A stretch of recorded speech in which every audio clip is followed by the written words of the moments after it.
India से UAE की flight शुरू होते ही भारतीय प्रवासियों में खासा उत्साह है, क्योंकि महीनों के इंतज़ार के बाद अब उन्हें अपने काम पर वापस जाने का मौका मिला है। लेकिन इसी बीच खबर आ रही है कि यूएई और भारत की यात्रा को देखते हुए एयरलाइंस कंपनियों ने फ़्लाइट की टिकट के दाम को लगभग 3 गुना तक बढ़ा दिया है। अगर भारत की बात करें तो भारत की सबसे सस्ती एयरलाइन इंडिगो एयरलाइन ने भी अपने टिकट के दाम को 20 से 25 हज़ार तक कर दिए हैं। एयरलाइन कंपनियों द्वारा अपने टिकटों के मूल्य में वृद्धि किए जाने का सबसे बड़ा कारण ये है कि इस समय काफ़ी संख्या में लोग इंडिया से यूएई की यात्रा करना चाहते हैं, तो ज़्यादा डिमांड के कारण एयरलाइंस कंपनियों ने अपनी टिकटों के दाम में वृद्धि कर दी है।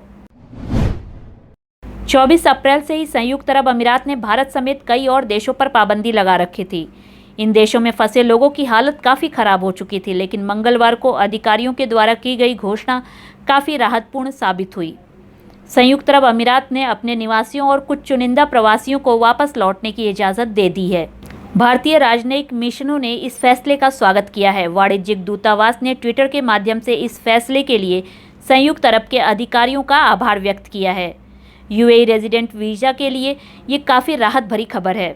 यात्रियों का वैक्सीनेटेड होना जरूरी है। स्वास्थ्य कर्मचारी, शिक्षक और कुछ वर्ग के कर्मचारियों को वैक्सीनेशन में भी छूट दी गई है।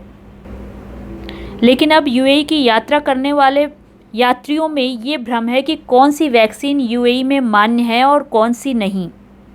किस वैक्सीन को लगवाने के बाद उन्हें यूएई में एंट्री की परमिशन मिलेगी। तो आइए हम आपको बताते हैं कि यूएई ने किन वैक्सीन को मान्यता दी है और किसे नहीं।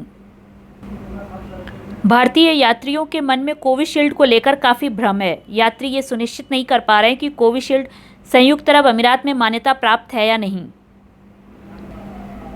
तो हम आपको बता दें कि दुबई हेल्थ अथॉरिटी ने ट्विटर के माध्यम से बताया कि कोविशील्ड यात्रा के लिए मान्य है। ये भी बताया गया कि ऑक्सफोर्ड एस्ट्राजेनेका वैक्सीन और कोविशील्ड एक ही वैक्सीन। कोविशील्ड के अलावा यूएई में फाइजर, मॉडर्ना और जॉनसन एंड जॉनसन को मंजूरी दी गई है।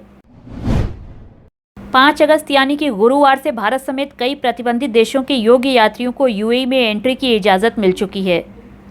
गुरुवार को 2 एमिरेट्स फ्लाइट्स कोचीन, केरला से दुबई इंटरनेशनल एयरपोर्ट पर पहुंची। एक यात्री ने बताया कि उन्हीं लोगों को यात्रा की इजाज़त दी गई है जिन्होंने कोविड-19 वैक्सीन की दोनों डोज ले ली है। वहीं दुबई वीज़ा होल्डर्स को general directorate of residency and foreigners affairs website से इजाज़त लेनी होगी और दूसरों को federal authority for identity and citizenship website से इजाज़त लेनी होगी। दुबई में एयरपोर्ट पर उतरने के बाद उनका पीसीआर टेस्ट किया गया और रिजल्ट आने तक क्वारंटीन में रहने के लिए कहा गया। एक यात्री ने बताया कि उन्होंने 4 अगस्त को 19,200 रुपये में फ़्लाइट की बुकिंग की थी। GDRFA वेबसाइट से उनके भाई ने अनुमति ली और उन्होंने अपना पीसीआर टेस्ट भी उसी दिन करा लिया था।